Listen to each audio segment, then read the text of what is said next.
بسم اللہ الرحمن الرحیم۔ معزز سامعین، آج سے ہم باقاعدہ طور پر حدیث کی ایک بہت بہترین کتاب جس نے عند اللہ قبولیت کا درجہ حاصل کر لیا ہے، جس کا نام ہے ریاض الصالحین من کلام سید المرسلین، ہم اس کتاب کے لیکچرز باقاعدہ اپلوڈ کرنے جا رہے ہیں اور اس کتاب کو آپ کے سامنے اس طریقے سے پڑھایا جائے گا کہ اس سے سب کو فائدہ ہو۔ یعنی مطلب یہ کہ اس کتاب کے لیکچرز کو سننے سے عام لوگوں کو بھی فائدہ ہو اور بالخصوص دینی مدارس کے طلباء، طالبات اور علماء کرام کو بھی فائدہ ہو۔ یہ چونکہ عربی کی کتاب ہے، کیونکہ احادیث ساری عربی میں ہے، اور یہ حدیث کی ایک بہت ہی مایہ ناز اور بہترین کتاب ہے۔ دینی مدارس میں داخلی نصاب ہے اور دینی مدارس میں یہ کتاب پوری نہیں پڑھائی جاتی، بلکہ اس کتاب کا کچھ حصہ جس کو کتاب الادب کہتے ہیں وہ پڑھایا جاتا ہے۔ تو بالخصوص ہم نے تو اس نیت سے اس کے لیکچرز ہم بنا رہے ہیں اور اپلوڈ کرنے جا رہے ہیں کہ اس کتاب کو سننے سے سب کو فائدہ ہو، اور طلباء کرام جو دینی مدارس میں پڑھتے ہیں وہ جب اس کو سنیں گے تو انشاءاللہ تعالی ان کو بالخصوص بہت فائدہ ہوگا، کیونکہ عربی کے جو مشکل الفاظ ہیں ان کی پوری تحقیق بھی انشاءاللہ کی جائے گی اور تشریح بھی مکمل طور پر بالکل واضح اور آسان انداز میں کی جائے گی۔ تو چاہے وہ ان کی لغوی صرفی تحقیق ہو، چاہے اس کی تشریح ہو، چاہے راویوں کے احوال ہو، وہ سب انشاءاللہ یہ جو درس اپلوڈ ہوں گے ان میں ہوں گے، وہ سب انشاءاللہ سب کا اہتمام کیا جائے گا، اور کتاب الادب انشاءاللہ ہم پڑھائیں گے اس میں، کتاب الادب۔ تو کتاب الادب جو ہے وہ کتنا ہے؟ کتاب الادب تقریباً یہ کتاب آداب السفر، کتاب آداب السفر تک ہے، اس کے بعد کتاب الفضائل ہے، تو ہم کتاب آداب السفر تک پڑھیں گے۔ یہ کتاب آداب السفر بھی اس میں داخل ہوگا۔ اچھا، یہ جو کتاب ہے اس کا پورا نام ریاض الصالحین من کلام سید المرسلین ہے۔ ریاض روضتن کی جمع ہے اور روضہ باغیچہ کو یا باغ کو کہتے ہیں، اور صالحین صالح کی جمع ہے، صالح نیک انسان کو کہتے ہیں۔ تو یہ کتاب نیک لوگوں کے لیے باغات کی حیثیت رکھتی ہے، کیونکہ اس کتاب میں جو ابواب ہے تقریباً 372 ابواب اس کتاب میں ذکر ہے۔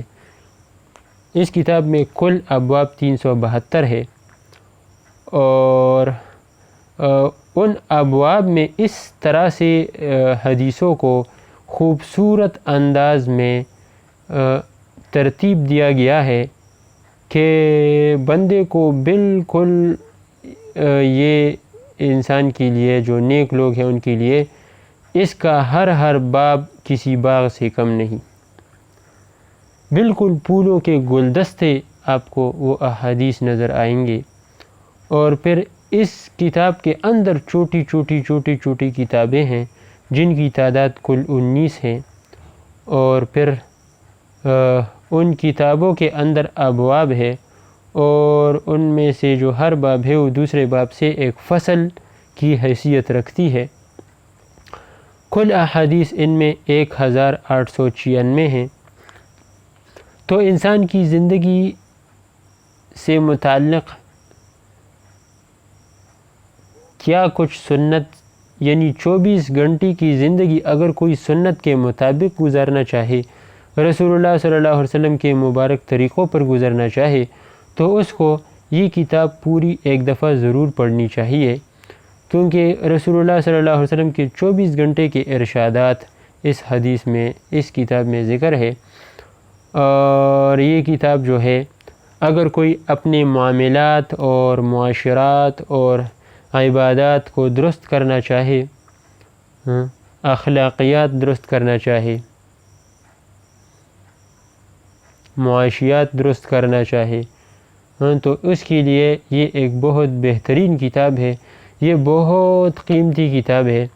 اور اس کی اہمیت اور اس کی قیمتی ہونے کا اندازہ اب اس سے لگائیے کہ آج تمام دینی مدارس میں یہ کتاب داخل نصاب ہے، اور اس کے ساتھ ساتھ یہ کتاب جو ہے یہ جو تبلیغی جماعت والے ہیں وہ بھی اس کتاب کو پڑھتے ہیں۔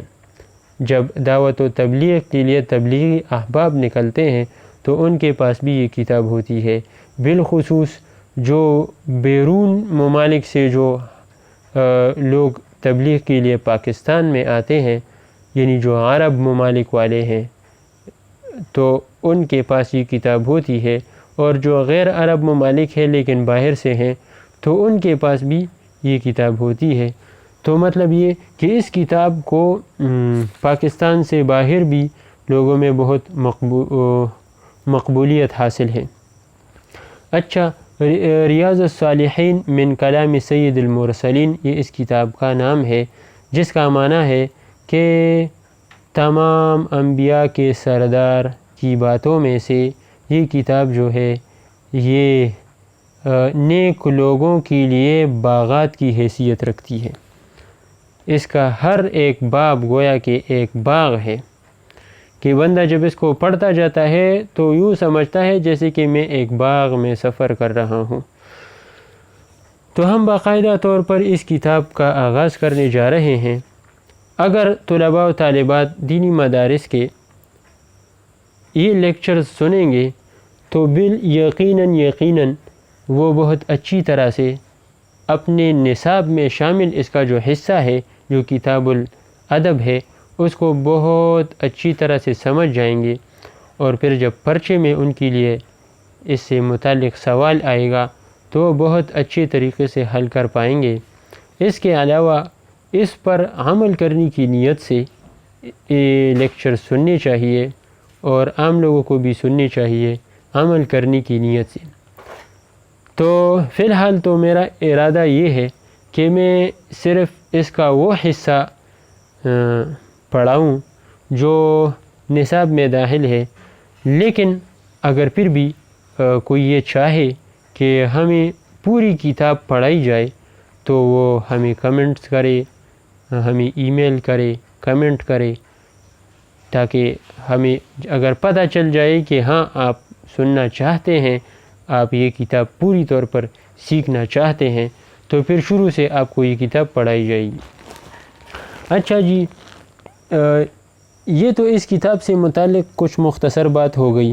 اب ہم اس کتاب کے مصنف کے بارے میں بات کرتے ہیں کہ اس کتاب کا مصنف کون ہے، اور کب پیدا ہوا، کب وفات پائی، اس کا نام کیا تھا، وہ کہاں کا رہنے والا تھا، اس نے زندگی کس طرح گزاری، اور وہ کیسا انسان تھا، اور اس نے کس غرض سے کتاب لکھی، کیوں لکھی۔ تو انشاءاللہ یہ سب کچھ ہم آپ کو بتائیں گے۔ تو سب سے پہلے اس کتاب کے مصنف کا نام میں آپ کے سامنے ذکر کر دیتا ہوں کہ مصنف کا نام جو تھا وہ یحییٰ تھا، اور اس کتاب کے مصنف کے والد کا نام شرف تھا، اور آپ کی کنیت ابو زکریا اور لقب محی الدین تھا۔ آپ ماہ محرم 630 ہجری میں نوات مقام میں پیدا ہوئے، جو کہ دمشق میں ایک قصبہ ہے، اس لیے نوات کی طرف آپ کی نسبت کرتے ہوئے آپ کو نواوی کہا جانے لگا، اور پھر نواوی سے آپ نووی ہو گئے۔ تو یہ نووی دراصل نواوی تھا، تو یعنی نواوی کرتے کرتے کرتے کرتے اس میں مزید تخفیف ہو گئی، اور یہ لفظ پھر نواوی سے نووی ہو گیا، تو نوات کی طرف نسبت کرتے ہوئے آپ کو نووی کہا جاتا ہے۔ تو آپ کا اس طرح پورا نام محی الدین ابو زکریا یحییٰ بن شرف النووی ہے، اور مصنف نے ابتدائی تعلیم اپنے علاقہ میں ہی حاصل کی، جس میں قرآن مجید کا حفظ کرنا اور چند ابتدائی کتابیں شامل تھیں۔ پھر آپ 649 ہجری میں 19 سال کی عمر میں اپنے والد صاحب کے ساتھ مدرسہ رواحیہ دمشق چلے گئے اور وہاں بڑے بڑے علماء سے علم دین حاصل کر کے کمال تک پہنچ گئے۔ مصنف رحمۃ اللہ علیہ کے بارے میں علامہ عبدالحی رحمۃ اللہ علیہ لکھتے ہیں: برع فی العلوم وصار محققا فی فنونہ مدققا فی عملہ حافظا للحدیث عارفا بانواعہ۔ ترجمہ یہ ہے کہ علامہ عبدالحی نے فرمایا کہ علوم میں مصنف رحمۃ اللہ علیہ علوم میں بہت زیادہ کامل، فنون میں محقق، عمل میں دقیق، حافظ حدیث اور اس کے انواع سے باخبر تھے۔ آپ کے بارے میں شیخ ابن العطار نے فرمایا کہ آپ دن رات میں کوئی بھی وقت ضائع نہیں کرتے تھے۔ شیخ ابن العطار نے آپ کے بارے میں یہ فرمایا کہ آپ دن رات میں کوئی بھی وقت ضائع نہیں کرتے تھے۔ حضرت نووی رحمۃ اللہ علیہ نے اپنے آپ کو تصنیف و تالیف، درس و تدریس، علم کی نشر و اشاعت، عبادات اور وظائف، روزے اور اللہ کی یاد میں مصروف رکھا۔ آپ ایک ہی مرتبہ عشاء کے بعد کھاتے اور ایک ہی مرتبہ سحری کے وقت پانی پیتے تھے، اور آپ نے شادی نہیں کی۔ تو اس مجاہدہ کی وجہ سے اللہ تعالیٰ نے آپ کو یہ انعام دیا کہ آپ علم والے ہو گئے۔ علامہ فخر ابن البخاری رحمۃ اللہ علیہ نے فرمایا کہ علامہ نووی رحمۃ اللہ علیہ ماہر فن، امام، حافظ حدیث، تمام علوم میں پختہ تھے، بہت سی کتابیں تصنیف کی تھی، بڑے متقی اور پرہیزگار تھے اور آپ کے کپڑوں میں پیوند لگے ہوتے تھے۔ علامہ جلال الدین سیوطی رحمۃ اللہ علیہ نے اپنی کتاب حسن الحاضرہ میں لکھا ہے کہ جب شاہ ظاہر بائبرس نے ملک شام میں تاتاریوں سے جنگ کا ارادہ کیا تو اس نے علماء سے اس بات کا فتویٰ طلب کیا کہ میں دشمن سے مقابلہ کے لیے اپنی رعیت سے مال لے سکتا ہوں۔ تمام علماء نے ہاں میں فتویٰ دیا، مگر علامہ نووی رحمۃ اللہ علیہ نے انکار کر دیا۔ تو بادشاہ بہت غضبناک ہوا اور علامہ نووی رحمۃ اللہ علیہ کو اپنے علاقے دمشق سے نکال دیا۔ علماء نے دیگر جو علماء تھے انہوں نے سفارش کی، مگر علامہ نووی رحمۃ اللہ علیہ نے فرمایا جب تک شاہ ظاہر بائبرس زندہ ہے میں دمشق میں قدم نہیں رکھوں گا۔ اس واقعے کے تقریباً 1 ماہ کے بعد علامہ نووی رحمۃ اللہ علیہ کا انتقال ہو گیا۔ آپ کے انتقال کی تاریخ 24 رجب المرجب 676 ہجری ہے۔ آپ کی ریاض الصالحین کے علاوہ دیگر بھی بہت سی تصانیف ہے۔ تو معزز سامعین، انشاءاللہ اگلے درس میں پھر حدیث کی تعریف بیان ہوگی اور حدیث کا موضوع اور غرض و غایت بھی بیان ہوگا، اور پھر انشاءاللہ باقاعدہ طور پر ہم کتاب کو پڑھنا شروع کریں گے اور پھر ہر حدیث کا ترجمہ کریں گے، اس کی تشریح کریں گے۔ تب تک کے لیے اپنا بہت خیال رکھیے گا۔